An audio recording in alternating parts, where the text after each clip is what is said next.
함께 나눌 하나님의 말씀은 베드로후서 1장 8절부터 21절까지입니다. 지난 주일부터 베드로후서를 강의하기 시작했습니다. 오늘은 두 번째 시간인데 함께 나눌 말씀은 베드로후서 1장 8절부터 21절까지입니다. 본문이 조금 길지만 이해를 위해서 다 읽도록 하겠습니다. 자, 1장 8절부터 제가 먼저 시작하겠습니다. 교독하겠습니다. 이런 것이 너희에게 있어 흡족한즉 너희로 우리 주 예수 그리스도를 알기에 게으르지 않고 열매 없는 자가 되지 않게 하려니와.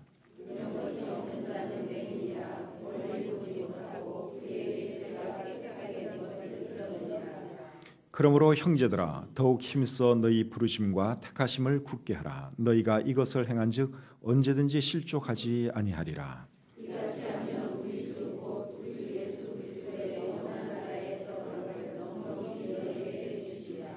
그러므로 너희가 이것을 알고 이미 있는 진리에 서 있으나 내가 항상 너희에게 생각나게 하려 하노라. 이는 우리 주 예수 그리스도께서 내게 지시하신 것 같이 나도 나의 장막을 벗어날 것이 임박한 줄을 알미라.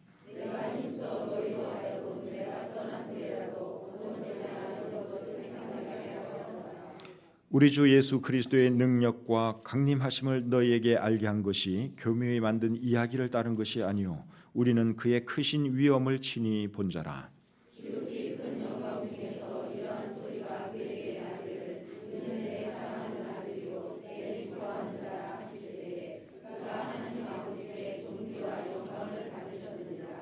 이 소리는 우리가 그와 함께 거룩한 산에 있을 때에 하늘로부터 난 것을 들은 것이라.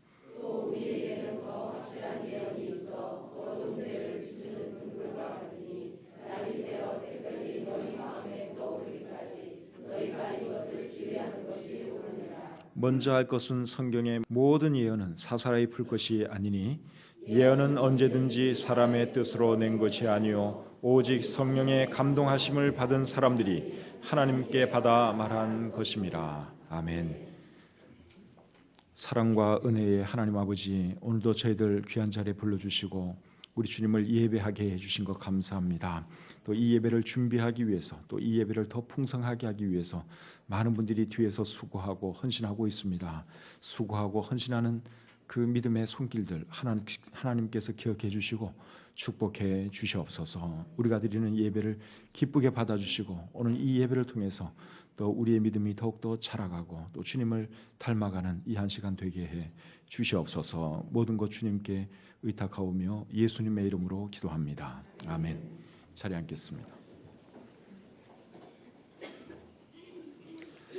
베드로 후서는 사도 베드로가 죽음을 바라보면서 쓴 편지입니다. 오늘 본문 14절을 보시면 그런 것을 알 수 있습니다.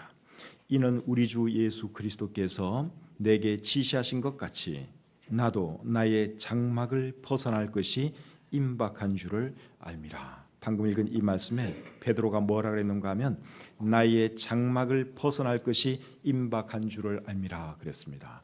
여러분, 장막을 벗어난다는 말이 무슨 말일까요? 이게 죽는다는 말이죠. 죽음이 임박했다 그 말입니다. 여기서 말하는 장막은 이 육신의 몸을 말하는 것입니다. 육신은 영혼이 깃들어 사는 집이죠. 그래서 성경에서는 육신을 장막 또는 장막집이라고 묘사합니다. 장막이라는 말은 텐트라는 말이죠. 근데 많고 많은 집이 있는데 왜 하필이면 천막집이냐? 천막집은 여러분 튼튼하지 않습니다. 오래가지도 않습니다. 근데 우리 육신이 딱 그렇죠. 우리 육신이 여러분 얼마나 연약합니까? 이 땅에서 오래 사는 것 같지만 결코 오래 사는 것이 아니죠. 그래서 우리의 이 육신은 장막집과도 같은 것입니다. 우리의 진짜는 우리의 영혼인데 우리의 영혼이 이 몸 안에 깃들어 살다가 때가 되면 우리의 영혼이 이제 떠나게 되죠. 그러면 우리가 죽는 것입니다. 그래서 사도 베드로가 하는 말이 나의 장막을 벗어날 것이 임박했다. 이제 나는 지금 죽음을 바라보고 있다. 그렇게 여기서 말씀하고 있습니다. 그래서 베드로 후서에 기록된 내용은 사도 베드로의 유언과도 같은 말씀이라고 할 수 있습니다. 죽음을 바라보면서 지금 이제 이 베드로 후서를 그가 기록을 했어요. 그러니까 여기에 기록된 모든 말씀은 그의 유언이다. 이렇게 보셔도 크게 틀리지 않습니다.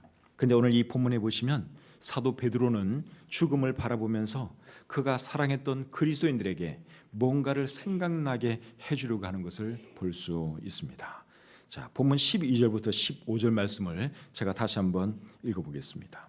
그러므로 너희가 이것을 알고 이미 있는 진리에 서 있으나 내가 항상 너희에게 생각나게 하려 하노라. 내가 이 장막에 있을 동안에 너희를 일깨워 생각나게 함이 옳은 줄로 여기노니 이는 우리 주 예수 그리스도께서 내게 지시하신 것 같이 나도 나의 장막을 벗어날 것이 임박한 줄을 알미라. 내가 힘써 너희로 하여금 내가 떠난 후에라도 어느 때나 이런 것을 생각나게 하려 하노라. 방금 읽은 이 말씀에 보시면 생각나게 하려 한다 하는 표현이 몇 번 나왔습니까? 3번 나왔어요. 12절에 나오고 13절에 나오고 15절에 나옵니다. 생각나게 하려 한다. 뭘 생각나게 하려 한다는 것입니까? 지금 사도 베드로는 죽음을 바라보면서 그가 사랑하는 그리스도인들에게 편지를 쓰는데 그들에게 뭔가를 생각나게 하려 한다. 그런 말씀을 지금 계속하고 있습니다. 뭔지는 모르지만 하여간에 중요한 것이면 틀림이 없겠지요. 그러니까 내가 떠나기 전에 너희들에게 이런 것을 생각나게 하려 한다. 그 말을 지금 3번씩이나 하고 있습니다. 그 내용이 뭔가 하면 오늘 본문 전후 내용을 잘 읽어보시면 우리가 그것이 무엇인지 알 수 있습니다. 크게 3가지를 사도 베드로는 말씀하고 있습니다. 오늘 여러분들이 듣게 될 이 3가지는 베드로의 유언과도 같은 말씀입니다. 그러니까 굉장히 중요한 말씀이죠. 성경의 모든 말씀이 다 중요하지만 오늘 여러분들이 듣는 이 말씀은 베드로의 유언이다. 그렇게 보시면 됩니다. 그래서 우리도 이 말씀을 잘 듣고 또 이 말씀을 마음에 새기고 살아갔으면 좋겠습니다. 베드로가 하고자 하는 말 첫 번째는 구원받은 것을 확실하게 하라는 것입니다. 자, 10절 말씀을 보겠습니다. 10절 상반절. 그러므로 형제들아 더욱 힘써 너희 부르심과 택하심을 굳게 하라. 자, 여기 보니까 사도 베드로가 어떤 말을 하는가 하면 너희 부르심과 택하심을 굳게 하라 하는 말씀을 하죠. 이 말씀의 의미가 무엇이겠습니까? 너희가 구원받은 것을 확실하게 하라. 구원의 확신이 흔들리지 않도록 하라. 그러한 뜻이죠. 여러분, 신앙생활에 있어서 구원은 대단히 중요합니다. 구원이 신앙생활의 전부라고는 말할 수 없어요. 그러나 이 구원이 정말 중요한 것입니다. 야구로 하면은 일루를 밟는 것과 같은 것이 구원이라고 할 수 있습니다. 야구 선수가 타석에 서서 이제 날아오는 볼을 쳤는데 잘 맞았어요. 그래서 이 공이 여러분 관중석까지 날아가서 홈런이 됐습니다. 근데 이 타자가 너무 좋은 나머지 1루를 제대로 안 밟고 그냥 2루, 3루 홈으로 들어오면 어떻게 되겠습니까? 그 사람은 아웃이에요. 아무리 공을 잘 치고 아무리 홈런을 쳤었어도 1루 밟지 않으면 그거는 무효입니다. 그건 아웃이에요. 근데 구원이 우리 신앙생활에 그런 것이라고 할 수 있습니다. 신앙생활의 전부는 아니에요, 구원이. 그런데 구원은 정말 중요한 것입니다. 신앙생활에 있어서 가장 분명하게 해야 될 것이 이 구원 문제라고 할 수 있죠. 그래서 고린도후서 13장 5절에서는 이렇게 말합니다. 너희가 믿음 안에 있는가 너희 자신을 시험하고 너희 자신을 확증하라. 이게 무슨 말일까요? 너희가 구원 받았는지 잘 시험해 보라 그 말이에요. 너희 안에 정말 예수 그리스도가 살아 역사하시는지, 너희가 정말 구원받은 사람들이 맞는지 그걸 스스로 확증하라. 그러한 의미입니다. 그럼 제가 여러분들에게 한번 물어보겠습니다. 여러분들은 구원 받으셨습니까? 여러분들에게는 구원의 확신이 있으십니까? 여러분들은 오늘 죽어도 천국 갈 확신이 있으세요? 여러분들은 그래도 참 구원의 확신을 가지고 살아가니까 정말 좋습니다. 어느 교회 나가세요? 정말 좋은 교회 잘 나가고 있는 것 같아요. 근데 오늘날 교회 다니는 사람들 중에 구원의 확신 없이 교회 왔다 갔다 하는 사람들이 얼마나 많은지 모릅니다. 여러분들 주변에 있는 소위 말하는 기독교인들에게 한번 물어보세요. 구원의 확신이 있습니까? 오늘 죽어도 천국 갈 확신이 있으세요? 한번 물어보세요. 그게 물론 그렇다고 대답할 사람도 있겠지만 거기에 대해서 확신 없는 그리스도인들이 얼마나 많은지 모릅니다. 그래서 신앙생활을 할 때는 무엇보다도 구원의 확신을 분명히 가지고 해야 하는데, 여러분, 구원의 확신을 가지고 신앙생활 하려면 어떻게 해야 될까요? 첫째는 구원받은 사실이 있어야죠. 구원받은 사실이 없는데 구원의 확신을 가질 수는 없는 거예요. 그래서 구원의 확신을 가지려면 분명하게 예수 그리스도를 나의 구주로 영접하고 구원받은 사실이 있어야 합니다. 그리고 두 번째로는 구원의 근거를 성경에 두어야 합니다. 어떤 사람들은 자신의 구원 문제를 자신의 느낌이나 감정, 경험에 두는 사람들이 있어요. 근데 그렇게 두면은 어떻게 되느냐?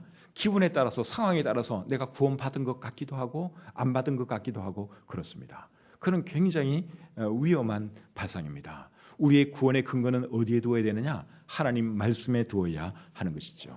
여러분, 우리가 구원받았는지 어떻게 알겠습니까? 성경 말씀을 통해서 아는 것이죠. 자, 로마서 10장 9절 10절 말씀 한번 찾아보겠습니다. 로마서 10장 9절 10절입니다. 자, 찾으셨으면 우리 같이 한번 읽겠습니다. 로마서 10장 9절 10절 시작. 내가 만일 내 입으로 예수를 주로 시인하며 또 하나님께서 그를 죽은 자 가운데서 살리신 것을 내 마음에 믿으면 구원을 받으리라. 사람이 마음으로 믿어 의에 이르고 입으로 시인하여 구원에 이르느니라. 구원과 관련해서 대단히 중요한 말씀입니다. 우리가 어떻게 구원받느냐? 내가 구원받은 것을 어떻게 알 수 있느냐? 여러분, 이 말씀을 잘 여러분들이 묵상을 해보세요. 그리고 이 말씀을 근거로 해서 내가 구원받았는지 안 받았는지 한번 점검을 해보십시오. 이 말씀대로 했으면 여러분들이 구원받은 것입니다. 그런데 이 말씀대로 하지 않았으면 여러분들은 구원받지 못한 거예요. 이 말씀이 구원의 기준이라고 할 수 있습니다. 사람은 어떻게 구원받습니까? 여기 나와 있는 대로 입으로 예수를 주로 시인하며 또 하나님께서 그를 죽은 자 가운데서 살린 것을 내 마음에 믿으면 구원을 받으리라. 그렇게 말씀하고 있죠. 그리고 그 사실을 입으로 고백할 수 있어야 합니다. 마음으로는 믿는데 입으로는 고백이 안 돼요. 그는 진짜 믿는 게 아니죠. 마음으로 정말 믿고 그리고 그것을 입으로 시인할 수 있을 때 그것이 참된 믿음이라고 할 수 있습니다. 그래서 이런 그 구원의 체험이 분명히 있어야 하는 것이죠. 구원받은 사람들은 죽으면 천국 가는데 그건 또 어떻게 알 수 있습니까? 그것도 하나님 말씀을 통해서 우리가 아는 거예요. 요한복음 5장 24절 보겠습니다. 요한복음 5장 24절입니다. 자, 이 말씀도 우리 같이 한번 읽겠습니다. 요한복음 5장 24절 시작. 내가 진실로 진실로 너에게 이르노니 내 말을 듣고 또 나 보내신 이를 믿는 자는 영생을 얻었고 심판에 이르지 아니하나니 사망에서 생명으로 옮겼느니라. 아멘. 예수 그리스도를 자신의 구주로 영접한 사람들은 어떻게 된다 그랬어요? 심판에 이르지 아니하나니 사망에서 생명으로 옮겼느니라. 그러니까 이게 천국 간다는 말씀이죠. 그래서 우리가 구원받은 사람들은 천국 가는구나, 그것을 아는 것이죠. 우리가 뭐 천국을 봤습니까? 가보기를 했습니까? 근데 우리가 하나님 말씀을 믿잖아요.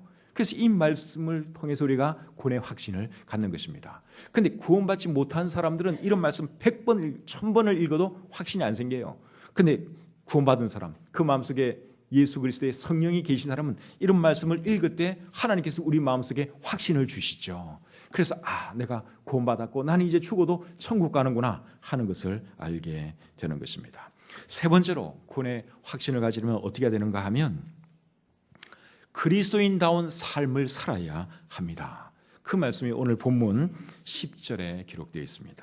자, 본문 10절을 보겠습니다. 10절. 오늘 본문 10절입니다.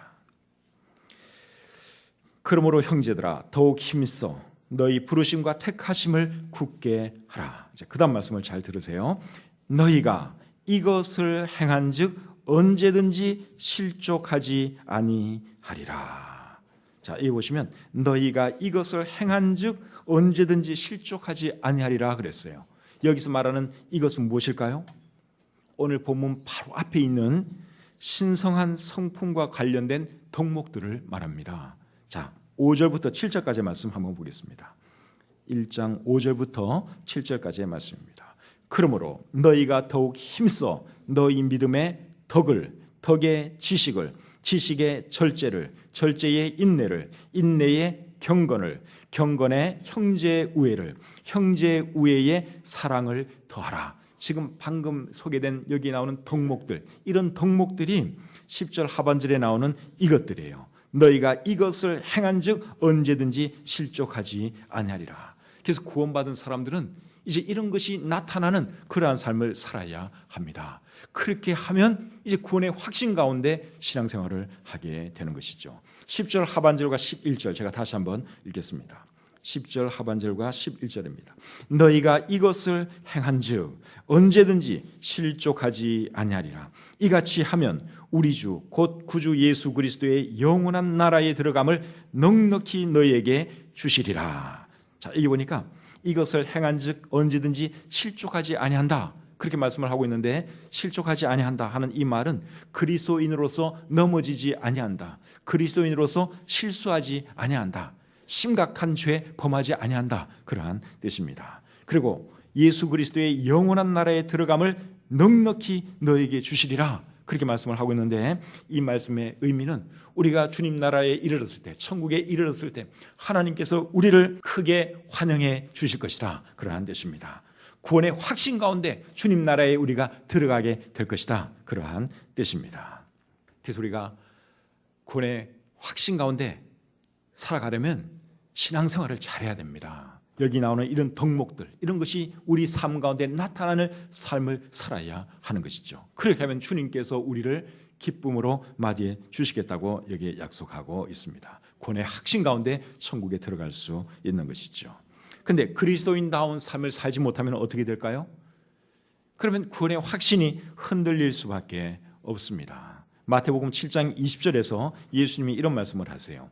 이러므로 그들의 열매로 그들을 알리라. 무엇으로 그들을 알리라? 열매로. 사람이 구원받았으면 구원받은 그 열매가 있습니다. 회개한 사람은 회개에 합당한 열매를 맺습니다. 그런데 구원의 확신이 없는 사람, 구원받지 못한 사람은 이제 이런 열매가 없지요. 그런데 구원받은 사람이라고 할지라도 이런 열매가 없다 보면 어떤 생각이 들겠어요? 이거 내가 정말 구원받은 사람 맞나? 왜 나에게는 회개에 합당한 열매가 안 나타나지? 왜 구원받은 사람으로서의 열매가 안 나타나지? 그런 생각을 하면서 의심을 품게 돼 있어요. 사탄이 의심을 갖도록 만듭니다. 그래서 이제 구원의 확신이 흔들릴 수밖에 없는 것이죠. 그러나 신앙생활을 제대로 하는 사람들은 이제 구원의 많은 열매들이 나타나게 됩니다. 자, 8절 말씀을 보겠습니다. 8절. 자, 8절을 같이 읽겠습니다. 시작.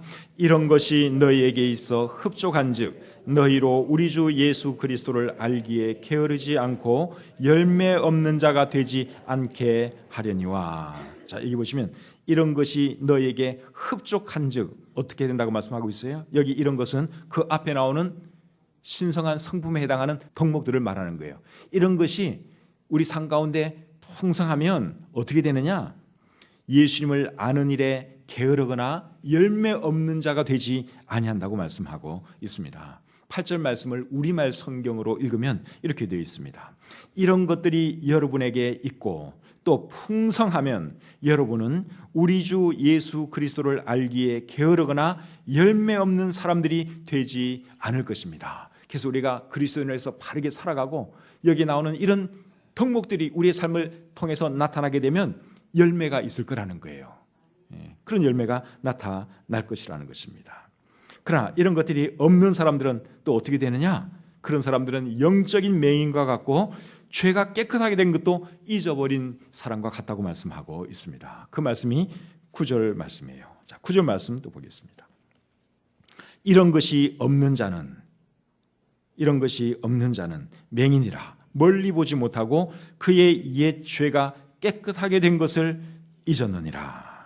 그러니까 생활을 잘 못해가지고 그리스도인으로서 생활을 잘 못하고 이런 신성한 성품들이 나타나지 않는 그런 삶을 살다 보면 영적인 맹인과 같고 그리고 죄가 깨끗하게 된 것도 잘 모르는 그런 사람과 같다고 여기 말씀하고 있습니다. 여러분, 그런 사람이 구원의 확신을 가질 수가 있겠습니까? 그런 사람은 구원의 확신 갖기가 어렵죠. 구원받았다고 할지라도 자신의 생활이 깨끗하지 못하고 올바르지 못하면 계속 회의에 빠질 수밖에 없습니다. 구원의 확신이 흔들릴 수밖에 없습니다. 그래서 구원의 확신 가운데 신앙생활을 하려면 어떻게 해야 되느냐? 신앙생활을 잘해야 됩니다. 죄 지면 안 되고 죄 짓는다고 해서 구원을 잃어버리는 건 아니에요. 그러나 그리스도인답지 못한 생활을 계속 살다 보면 구원의 확신이 흔들릴 수밖에 없습니다. 그래서 신앙생활을 잘해야 되는데 어떻게 하는 것이 신앙생활 잘하는 것입니까?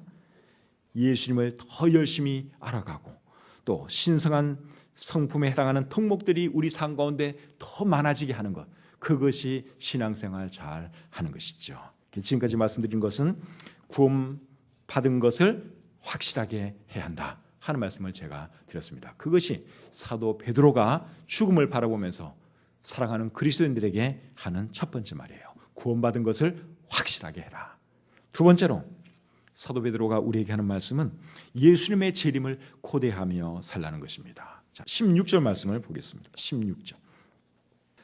자, 같이 읽죠. 시작. 우리 주 예수 그리스도의 능력과 강림하심을 너에게 알게 한 것이 교묘에 만든 이야기를 따른 것이 아니요 우리는 그의 크신 위엄을 친히 본 자라. 자, 여기 보니까 베드로가 예수님의 재림에 대한 말씀을 합니다. 왜 예수님의 재림에 대한 말씀을 할까요? 예수님의 재림을 고대하며 살라고 그 말씀을 하는 것이죠. 예수님의 재림에 대해서 베드로는 어떤 말을 하는가 하면 예수님의 재림은 교묘히 만든 이야기를 따른 것이 아니라 우리는 그의 크신 위엄을 친히 본 자라고 했습니다. 여러분, 베드로가 언제 예수님의 그 위엄을 봤죠? 높은 산 위에서 예수님께서 영광스러운 모습으로 변화된 적이 있죠. 그 자리에 베드로, 요한, 야고보가 있었습니다. 그걸 보았을 때 베드로는 주님의 영광을 봤어요. 아, 저분이 정말 하나님의 이로구나. 저분이 메시아가 맞구나. 그것을 보았죠. 보면 17절 18절 계속 보겠습니다. 지극히 큰 영광 중에서 이러한 소리가 그에게 나기를 이는 내 사랑하는 아들이요 내 기뻐하는 자라 하실 때에 그가 하나님 아버지께 존귀와 영광을 받으셨느니라. 이 소리는 우리가 그와 함께 거룩한 산에 있을 때에 하늘로부터 난 것을 들은 것이라. 예수님이 높은 산 위에서 그의 얼굴이 햇빛과 같이 빛이 나고 그의 옷이 정말 하얗게 눈부실 정도로 하얗게 변했습니다. 그것을 예수님께서는 세 제자에게 보여주었어요. 그 사실을 통해서 베드로는 예수님이 하나님인 것을 다시 한번 깨달았습니다. 더군다나 베드로는 예수님께서 부활하신 것도 직접 목격한 사람이에요. 베드로는 이 베드로 후서를 기록하고 얼마 지나지 않아 십자가에 달려 처형당하고 맙니다. 그런데 그가 두려워하지 않고, 옛날에는 겁쟁이였는데 두려워하지 않고 기꺼이 순교할 수 있었던 그 이유가 무엇일까요? 예수님은 살아계신 분이라고 하는 것을 그가 알았기 때문입니다. 언젠가는 다시 오실 주님이라고 하는 것을 그가 믿었기 때문이죠. 그런 그가 오늘 이 본문에 사는 말이 뭐예요? 예수님의 재림을 고대하면서 살라는 것입니다. 예수님의 재림에 대해서는 베드로전서 1장 13절에서도 사도 베드로가 말한 적이 있어요. 그러므로 너희 마음의 허리를 동이고 근신하여 예수 그리스도께서 나타나실 때에 너희에게 가져다 주실 은혜를 온전히 바랄지어다. 예수님의 재림을 고대하면서 살라고 그가 말했습니다. 또 베드로서 3장 14절에서는 이렇게 말합니다. 그러므로 사랑하는 자들아 너희가 이것을 바라보나니 주 앞에서 점도 없고 흠도 없이 평강 가운데서 나타나기를 힘쓰라. 사랑하는 성도님 여러분, 베드로가 지금 우리에게 두 번째로 하는 말은 예수님의 재림을 고대하면서 살라는 것입니다. 예수님께서 오실 날 그렇게 많이 남지 않은 것 같아요. 예수님의 재림을 고대하면서 하루하루 소망 가운데 살아가시는 저와 여러분들이 되었으면 좋겠습니다. 예수님의 재림을 고대하면서 사는 사람들은 어떤 삶을 사는 줄 아십니까? 거룩한 삶을 삽니다. 요한일서 3장 3절에 말하기를 주를 향하여 이 소망을 가진 자마다 그의 깨끗하심과 같이 자기를 깨끗하게 하느니라. 정말 예수님의 재림을 간절히 고대하는 사람이 여러분 죄나 짓고 뭐 세상의 쾌락이나 추구하면서 그렇게 살아갈 수 없는 것이죠. 주님 보시기에 떳떳한 삶 살아가려고 노력할 것입니다. 그래서 우리가 정말 주님의 재림을 고대하면서 거룩하고 구별된 그런 삶을 살아가기를 원합니다. 세 번째로 사도 베드로가 하는 말은 말씀에 주의하는 삶을 살라는 것입니다. 자, 본문 19절을 보겠습니다. 베드로후서 1장 19절입니다. 자, 같이 읽겠습니다. 시작. 또 우리에게는 더 확실한 예언이 있어 어두운 데를 비추는 등불과 같으니 날이 새어 샛별이 너희 마음에 떠오르기까지 너희가 이것을 주의하는 것이 옳으니라. 아멘. 여기 보니까 우리에게는 더 확실한 예언이 있다고 말씀을 하고 있죠. 여기서 말씀하는 확실한 예언은 기록된 하나님의 말씀을 의미합니다. 이 본문이 기록될 당시에는 신약 성경은 없었어요. 이제 기록된 구약 성경을 여기에 더 확실한 예언이다, 그렇게 표현을 했습니다. 그리고 이것을 주의하는 것이 옳으니라, 이렇게 말씀을 하고 있는데, 여기 이것은 앞에서 말하는 더 확실한 예언, 즉 하나님의 말씀을 의미하는 것이죠. 그래서 하나님의 말씀에 주의하면서 살라, 지금 그런 말씀을 베드로가 하고 있습니다. 그리고 19절에 보면 등불이라는 표현이 나오고 샛별이라는 표현이 나와요.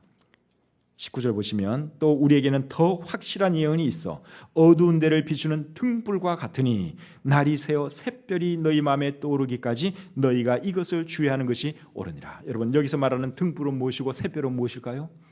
등불은 하나님의 말씀을 의미하는 것이고 샛별은 예수님을 의미하는 것입니다. 요한계시록 22장 16절에 보시면 예수님을 광명한 새벽별로 표현하고 있습니다.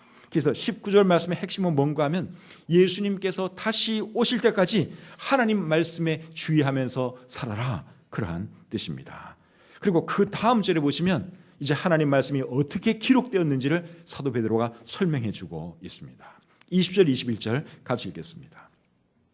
시작. 먼저 알 것은 성경의 모든 예언은 사사로이 풀 것이 아니니 이 예언은 언제든지 사람의 뜻으로 낸 것이 아니요 오직 성령의 감동하심을 받은 사람들이 하나님께 받아 말한 것입니다. 여러분, 성경이 어떻게 기록되었다고 말씀하고 있어요? 21절에 보니까 성령의 감동하심을 받은 사람들이 하나님께 받아 말한 것이라고 말씀하고 있습니다.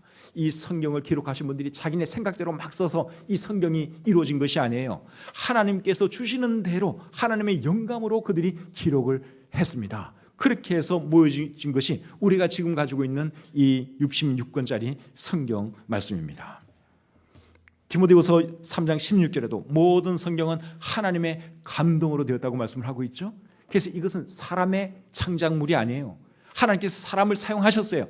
그러나 이것은 그들 마음대로 쓴 것이 아니라, 그들의 생각을 쓴 것이 아니라 하나님께서 주신 것을 받아 써서 우리에게 전해 준 것입니다. 그래서 우리는 이 성경을 하나님의 말씀이라고 말하는 거죠. 이것이 하나님의 말씀인 것을 어떻게 알 수 있습니까?